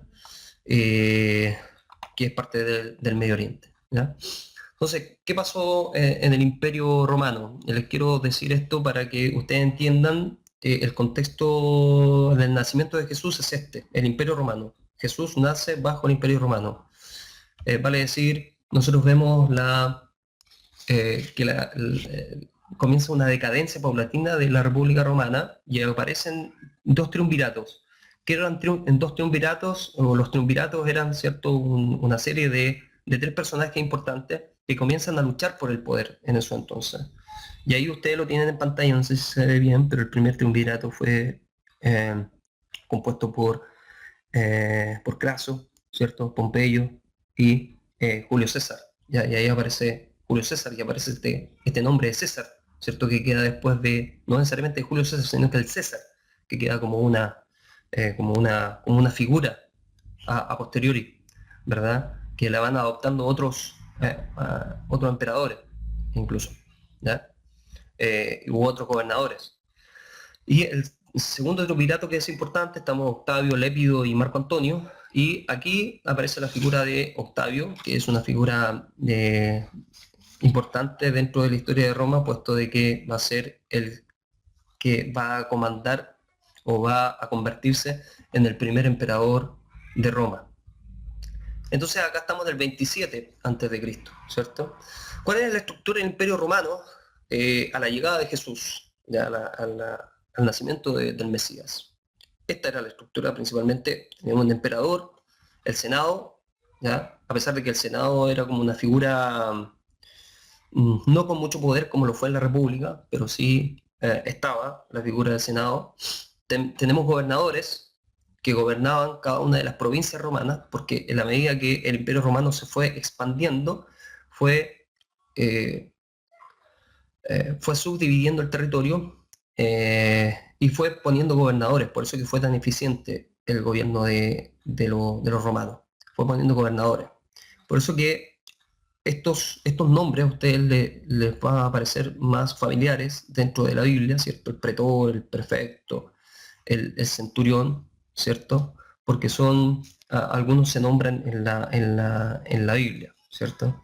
Entonces el gobernador, en cierta forma, era como el gobernador de la provincia romana, ¿ya? Era el responsable de la administración aduanera, ¿ya? Más abajo nosotros tenemos el pretor, ¿ya? Y el pretor, que aparece por ahí, una cita por ahí que tengo aquí, en Mateo 27:27, ¿cierto? Entonces los soldados del gobernador llevaron a Jesús al pretorio y reunieron alrededor de él a toda la compañía. ¿Quién era el pretor? El pretor en ese entonces era el que administraba la justicia en Roma, ¿ya? Vemos el prefecto. ¿Y quién era el prefecto? Para hacerlo un poco más familiar, ¿cierto? En Hechos 28:16, nosotros vemos que sus atribuciones abarcaron tanto el ámbito militar como el civil. ¿Y quién fue el prefecto de la época de Jesús? Fue Poncio Pilato, ¿ya? Poncio Pilato es el prefecto, que es como el nombre romano que se le daba a su cargo, ¿cierto? Que eran atribuciones militares y también atribuciones civiles, por eso que a Jesús lo llevaron ante Poncio Pilato, ¿ya? Y Poncio Pilato, después vemos todas esas escenas que se lavó las manos porque se mostró como incompetente frente a emitir un juicio frente a ellos, ¿ya? Y el centurión también es una palabra como más todavía familiar para nosotros, ¿cierto? Porque ahí nosotros vemos que eran oficiales con un mando táctico, administrativo, eh, que eran escogidos. Entonces eran personajes muy importantes dentro del Imperio Romano. Ahí vemos la conversión, ¿cierto?, del centurión posteriormente, ya que fue entonces no eran personajes menos importantes dentro del Imperio Romano. Ya, eso era como la estructura. Aquí hay varias más. O sea, no quiero profundizar un poco más porque hay muchas otras instituciones romanas, aparte de estas, obviamente. No son solamente estas, hay varias instituciones romanas que es un sistema político bastante complejo, pero no tiene sentido ahora eh, indagar en ella. Sí tiene sentido y es importante que nosotros sepamos de que esta era la estructura, más o menos, que fue el escenario político que Jesús se enfrentó, ¿ya? Aquí después yo les voy a dejar esta presentación, si a alguien le interesa, bueno, la voy a poner también en la plataforma. Aquí ustedes pueden leer un poco más el resumen, ¿cierto? De la historia de Roma, para tener un poquito más de amplitud en cuanto al conocimiento. ¿Ya?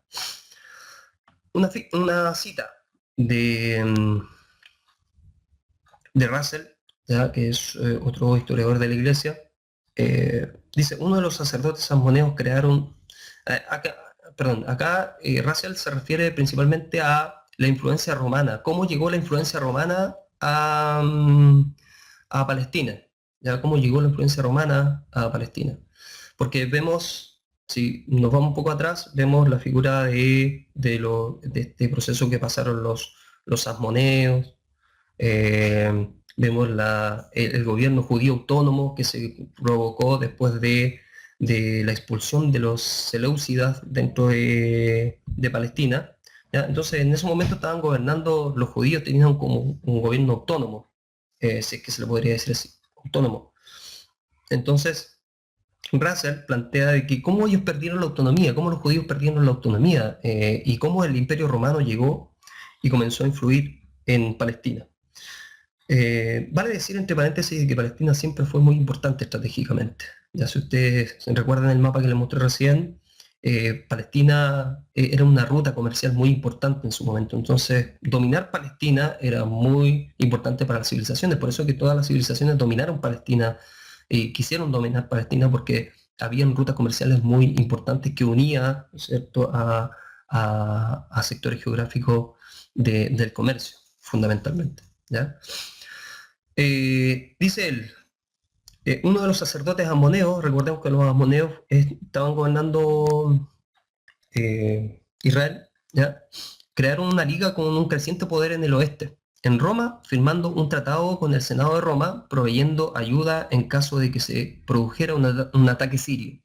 Aunque el tratado se hizo con toda seriedad y sinceridad, fue este pacto lo que hizo que Roma se introdujese en el escenario y en la historia de Israel, ¿ya? Es decir, para Russell, este es el momento preciso en donde la influencia de Roma comienza a abrirse puertas en Palestina, ¿ya? Y ahí no va a terminar, ¿cierto?, hasta mucho después, eh, hasta la caída del Imperio Romano, incluso. Y después el poder se va a afianzar mucho, mucho más fuerte después, en el año 70 después de Cristo, en donde los romanos derechamente invaden Roma. ¿Ya? Esta es como la causa entonces de la influencia romana en ella. ¿Ya? Se me ha pasado un poco el tiempo. Yo quiero seguir. Si hay alguno que se tenga que retirar, yo lo entiendo, no se preocupen. Pero después yo lo voy a dejar grabado esto para que ustedes lo puedan ver. ¿Ya? Yo quiero seguir un poco porque es importante que lleguemos al núcleo de esto. ¿Ya? Entonces, la influencia romana, cuando llegan los romanos, más o menos en el 63 a.C., Pompeyo toma Jerusalén en el año 63 a.C., es decir, como 58 años antes del nacimiento de Jesús. ¿Ya? Disculpen. Antes de seguir,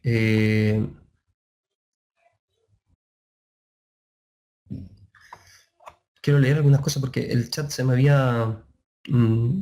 había actualizado, entonces aquí me aparecen como varias opiniones que lo voy a ir leyendo. Dice Mauricio dice Heráclito séptimo antes de Cristo. Sí, sí, estaba hablando no solamente del siglo V antes de Cristo, de los filósofos en ese sentido. Estaba hablando como de los filósofos más importantes que tuvo Grecia. ¿Ya?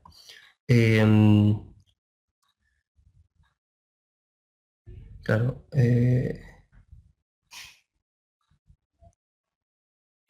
Dice Roncagliolo, Angelo, dice: el helenismo fue importante para la expansión del Evangelio y comenzó 300 años antes de la venida del Hijo de Dios. Sí, estás en lo correcto. La revolución de los macabeos, Matatías contra Antíoco, continuada por Judas Macabeo. Claro, acá Mauricio da algunos datos un poco más específicos, gracias por esos datos más específicos del tema de los macabeos y de la rebelión de los macabeos, ¿cierto? Rodrigo Castro, gracias también por la precisión. Pueden ir haciendo precisiones, yo no las hago por tema de tiempo principalmente, el cuerno de pequeño de Daniel, ¿cierto? Que es que alude un poco a Grecia. ¿Ya? Jorge, lo que se expandió no fue el helenismo, sino que lo helenístico, sincretismo entre la cultura y griega, entre la cultura griega y oriental, exactamente. Es un tema de concepto helenístico que está relacionado un poco que está relacionado con la cultura griega. ¿Ya?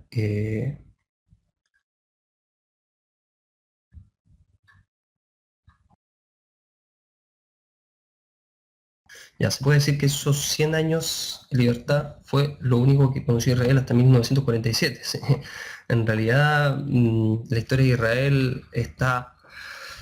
Recordemos que en el año 70 después de Cristo los israelitas comienza la diáspora judía y esa diáspora dura hasta 1947, que es la fundación del Estado de Israel. ¿Ya?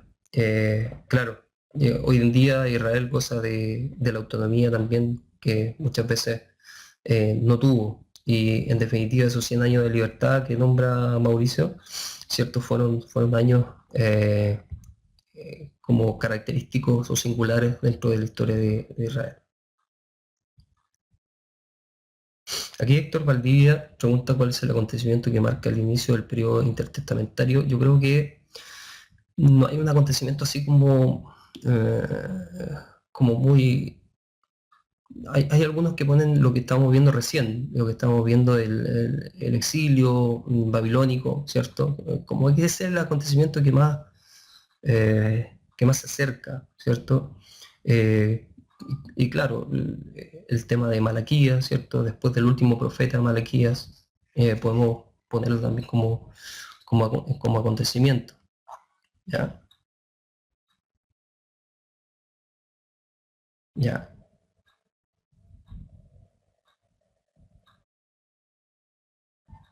ya, bien. Ok, sigamos.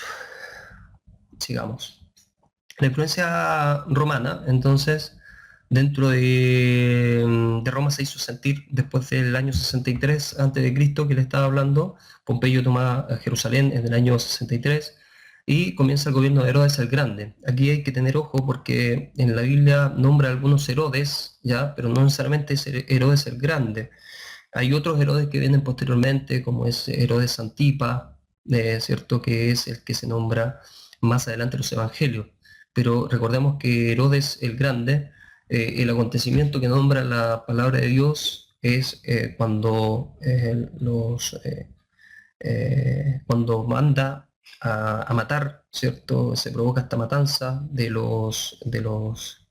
esta matanza de los niños, a propósito de que él sabe de que iban a ser el rey de los judíos, por lo tanto Herodes el Grande es el que provoca esa matanza. Pero después los otros Herodes que aparecen, el otro Herodes, Herodes Antipa, ¿cierto? Que está más asociado al desarrollo del ministerio de Jesús o a la vida de Jesús, ¿ya? Entonces acá estamos hablando de el 63 a.C. a 323 después de Cristo. Esta influencia. Entonces, este es el contexto en donde el Mesías nace, ¿cierto? Dentro de, internamente, habían tensiones muy fuertes, las tensiones no cesan, unos 6.000 fariseos, dice acá, niegan juramento a Octavio César Augusto, hijo del divino padre de la patria. Entonces, dentro de este contexto nace el Mesías, nace Jesús, eh, vino a la tierra, por lo tanto, en un momento bastante convulsionado, en un momento bastante importante dentro de la historia. ¿Ya? Perdón, bastante importante dentro de la historia. Entonces, nosotros vemos que aquí, no sé si a alguien le suena la palabra celotes, ¿cierto? Celotes. Celotes eran los terroristas, o como un grupo terrorista, ¿verdad? Que actuaba en esos momentos. Era como un grupo, ¿cierto? Que provocaba muchos desmanes y muchos dolores de cabeza también para el imperio romano, para el dominio romano. Entonces, estos celotes también estaban actuando mientras se provoca el nacimiento de Jesús. Dios los bendiga a aquellos que se tienen que retirar. Gracias por su asistencia. Eh, aquí estoy. leyendo algunas. María Teresa, Mauricio, Dios los bendiga. Entonces, estas tensiones no cesan, ¿cierto? Había muchas tensiones internas que se provocaron internamente. Entonces, dentro de estas tensiones políticas internas nace Jesús. Por eso que nosotros vemos este grupo de celotes. Si usted recuerda, Jesús tuvo un discípulo, Simón el celote, si recuerda. Simón el celote. Entonces, no era tan de los trigos muy limpios el Simón, ¿ya? Puesto de que este es un grupo, según la historia, nos dice que es un grupo que utilizaba principalmente la violencia en contra del dominio romano. ¿Ya? Entonces, ese es el escenario que se provoca entre el 7 y el 4 a.C., que se encuentra el nacimiento de Jesucristo. Recuerden que él, como yo le estaba diciendo al principio, nace en un momento previo al año 1 a.C., lo cual popularmente se conoce, ¿cierto? Hablemos de la expansión. Hablemos de la expansión. Antes de pasar a la expansión, no sé si alguien tiene alguna duda por ahí. ¿Ya?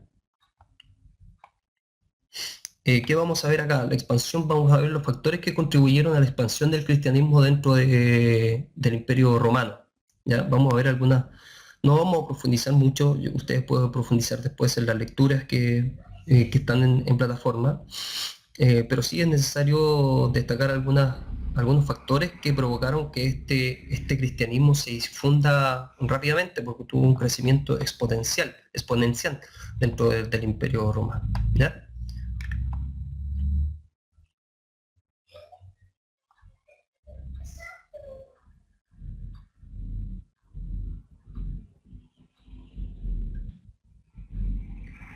Ya, Emanuel me pregunta dónde quedará la grabación. La grabación la voy a poner ahí en la plataforma, así que ahí la pueden encontrar.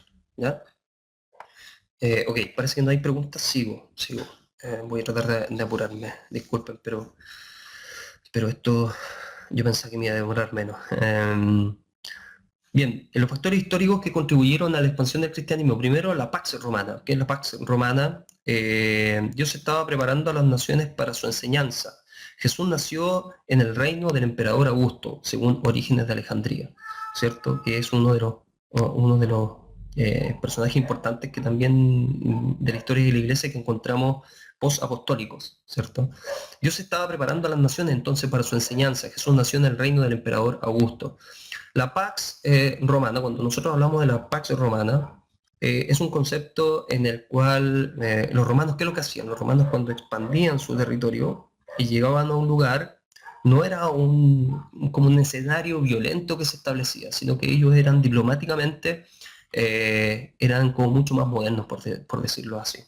Ellos instauraban la paz, ofrecían también muchos beneficios a las personas que conquistaban.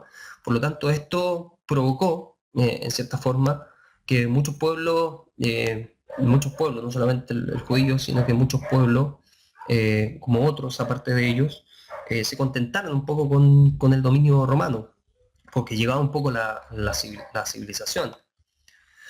Eh, la política tolerante también de Roma. Roma, si bien nosotros decimos, oye, pero hubo varias persecuciones de los cristianos, sí, hubo varias persecuciones, pero el primer siglo las persecuciones fueron esporádicas.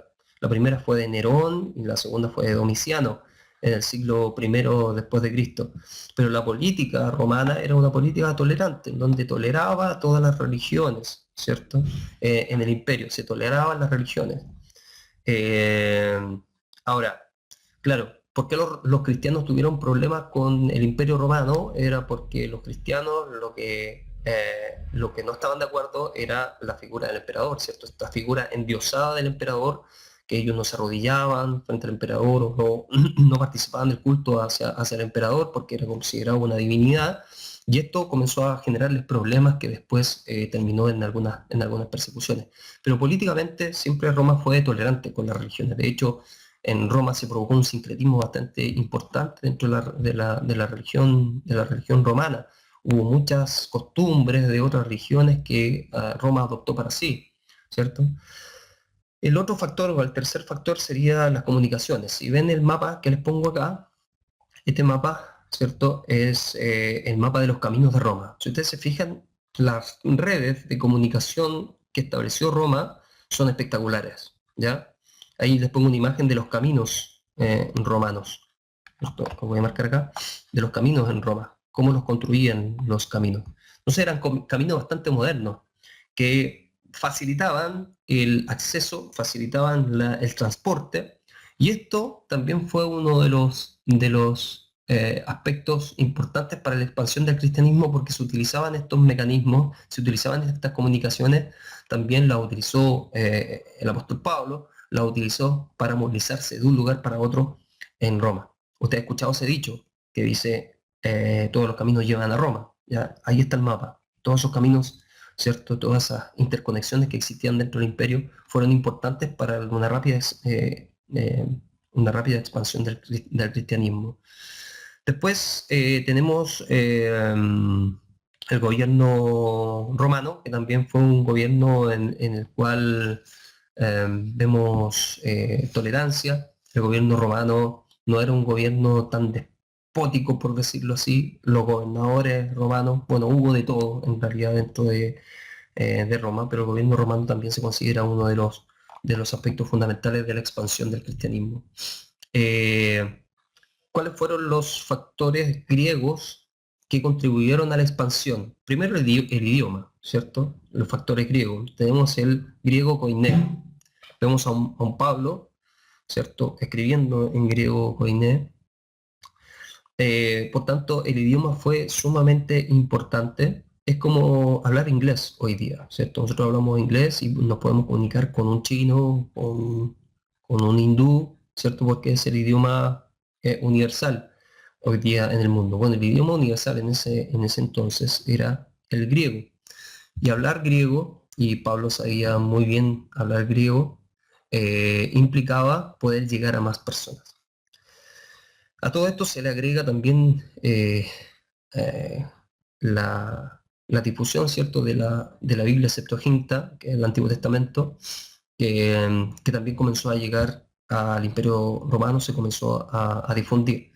Cuando hablamos de difusión, no es una difusión a gran escala. Recordemos que en ese tiempo no había fotocopiadora, no existía la imprenta todavía, ¿ya? Pero era una difusión paulatina, muy, muy paulatina. Ahora, en cuanto a los griegos, también la cosmovisión griega, una cosmovisión que también posibilitó el rápido desarrollo del cristianismo dentro del Imperio Romano.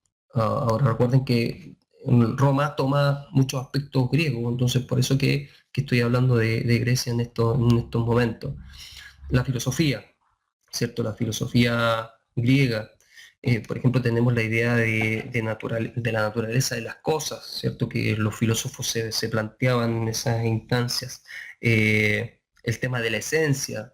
El cristianismo da respuesta a todas estas, o a muchas de las interrogantes que tenía la filosofía griega también. Vemos que la filosofía, por tanto, fue un evento que provocaba a los griegos un querer saber más. Es por ello que Pablo puede llegar al Areópago, ¿cierto? Al Areópago y puede hablarle a los filósofos griegos que lo estaban escuchando, al pueblo griego que lo estaba escuchando. ¿Por qué? Porque muchos de ellos, de los estoicos, por ejemplo, que estaban ahí, que eran filósofos, querían escuchar esta nueva propuesta de Pablo, querían escuchar cosas nuevas, ¿ya? Además que la filosofía griega también vino a darle como un cuestionamiento a este tema tanto de la mitología griega.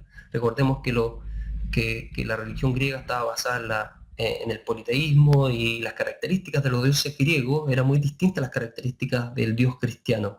Los dioses griegos incluso eran dioses mortales algunos, ¿ya? Algunos semidioses también tenían características más antropomórficas los dioses griegos. Entonces la filosofía griega viene como a cuestionar también muchas veces este tema religioso griego y le llama la atención también a algunos. Por eso que se convierten después muchos filósofos griegos al cristianismo, viéndolo de una perspectiva bien humana, digamos. Respecto a esta nueva visión que se trae de vida, una nueva visión de este Dios no conocido que hablaba Pablo y que lo expresa muy bien en Hechos, el libro de Lucas, ¿ya? Ángelo dice, los primeros perseguidores de los cristianos fueron judíos que vivían fuera de Palestina o los romanos. Ya. Yo creo que los primeros perseguidores estaban circunscritos dentro de Palestina, ¿cierto? Dentro de los judíos. Los primeros, digamos, los judíos fueron los primeros que persiguieron a Jesús, los primeros que persiguieron a aquellos que, a los primeros apóstoles, ¿cierto? Fueron más persecución de los judíos que de los romanos. Eh, Cristianos fueron judíos que vivían fuera de Palestina. ¿No? Claro, ellos fueron como los primeros perseguidores. No sé si le responde a la pregunta a Angelo, pero ellos fueron, los judíos fueron como los primeros perseguidores del cristianismo. Después se introducen los romanos cuando ya después del siglo primero después de Cristo. ¿Ya? Ok. Castro dice, eran dioses impersonales, exacto. Eran dioses impersonales, el cristianismo presentaba un dios personal. Claro, lo cual facilitó que las personas aceptaran el Evangelio. Súper bien, Rodrigo, gracias por tu acotación. Eran dioses impersonales, el cristianismo era un dios personal. Por tanto, ahí hay una diferencia abismante, ¿cierto?, entre estas dos religiones. Bueno, hay muchas diferencias, pero es una diferencia bastante importante que nombra Rodrigo. Ahora, también podemos hablar de los factores que contribuyeron en la difusión del cristianismo respecto a una visión hebrea, ¿cierto? La cultura hebrea, que usted yo creo que la conocen un poco más, el tema del monoteísmo, ¿cierto? A pesar de que anteriormente habían existido algunas ideas monoteístas, incluso en Grecia, no me acuerdo bien el filósofo, pero hubo en Egipto en su momento con Amenofis IV hubo también una experiencia monoteísta, pero no asociada y no tan compleja obviamente como el monoteísmo hebreo, ¿cierto? Entonces el monoteísmo, esta idea de este Dios, como dice Rodrigo, ¿cierto? Este Dios personal, este Dios diferente al Dios que se presentaba en las otras culturas, ¿ya? Tenemos la escritura hebrea también que contribuyó a la expansión del cristianismo, la diáspora es la dispersión de los judíos. Recordemos, sin ir más lejos, no solamente los judíos, recordemos que cuando comienza en la expansión del cristianismo, después de la muerte de Esteban, por ejemplo, comenzó una cierta persecución interna dentro de Jerusalén y tuvieron que huir muchos y en ese esparcimiento que hubo se fundaron muchas iglesias después. Entonces también vemos que estas ciertas represiones contribuyeron a difundir el cristianismo dentro del Imperio Romano. Hubo muchos que se fueron de Jerusalén, se fueron a otros lugares y expandieron el cristianismo por ahí. ¿Ya? La sinagoga, la idea de la sinagoga, ¿cierto? Universalismo y mesianismo también es muy importante para la expansión de esto. ¿Ya? Según Irving y Zunquist, ciertos historiadores, muchos en las ciudades alrededor del Mediterráneo y a lo largo de los mundos de Siria y Persia se veían atraídos por la doctrina del monoteísmo. Las enseñanzas morales de la Torá, los relatos de las escrituras de Israel y el estilo de vida comunitario que ofrecía el judaísmo, ¿cierto? Entonces aquí Irving nos habla de cómo otras culturas fueron tomando esta doctrina del monoteísmo como atractiva, ¿cierto? Las enseñanzas morales de la Torá que eran muy escasas en las otras culturas, estas enseñanzas morales que estaban muy bien estructuradas dentro de los 5 primeros libros del libro de la ley, los judíos también llamaron bastante la atención. ¿Ya? Otra cita de Irving: el monoteísmo fue atractivo en el mundo helenista, donde las enseñanzas de personas como Platón y Aristóteles y de escuelas filosóficas como el estoicismo apuntaban lejos de los muchos dioses de la mitología griega y romana hacia la presencia unificadora de un ser superior. ¿Ya? Entonces, claro, estas cosas comenzaron a llamar la atención, principalmente dentro de la filosofía griega o de los griegos que tenían este pensamiento un poco más desarrollado. ¿Ya? Orígenes de Alejandría, nuevamente lo citamos, dice, pero la venida de Cristo solo podía ser a un lugar donde las personas creyesen que Dios es uno, donde las personas estuviesen leyendo a los profetas que señalan a Cristo y donde las personas supiesen que Cristo vendría en un momento cuando desde este lugar único su enseñanza inundaría a todo el mundo. es muy cierto, una cita bastante elocuente, ¿cierto? En donde nosotros vemos que, en definitiva, la Septuaginta, por ejemplo, ayudó mucho que este concepto monoteísta se difundiera en Grecia, previo al nacimiento de Jesús. Entonces, todo esto es una cierta preparación que nosotros vemos hacia el nacimiento de Jesús y hacia el ministerio de Jesús. Vemos que estas características, ¿cierto?, comienzan a aparecer, y algunos, incluso griegos, que nos nombra también las escrituras en el Nuevo Testamento, algunos griegos piadosos que se les llama. Los griegos piadosos eran aquellos griegos que compatibilizaban con las ideas monoteístas o las ideas judías y visitaban las sinagogas, ¿cierto? No eran considerados judíos, pero sí se les decía griegos piadosos a aquellos griegos que visitaban las sinagogas y compatibilizaban un poco más con la cosmovisión hebrea o judía que con la cosmovisión griega propiamente tal de los dioses, ¿ya? Aquí se me repite una cita, ¿ya? Ya, con esto voy terminando, ¿ya? Entonces, el Imperio Romano trajo la edad de oro para Octavio trajo la edad de oro para el imperio. El cristianismo se desarrolla entonces en este prisma. Si ustedes ven esa imagen, así se veía más o menos Roma en el tiempo de la edad de oro, ¿cierto? Y vemos el Coliseo Romano. Bueno, el Coliseo Romano después fue destruido, pero nosotros vemos una ciudad muy estructurada, ¿cierto? Y el cristianismo se desarrolló bajo este prisma, entonces, que estamos hablando y que hemos hablado durante toda esta clase, ¿ya?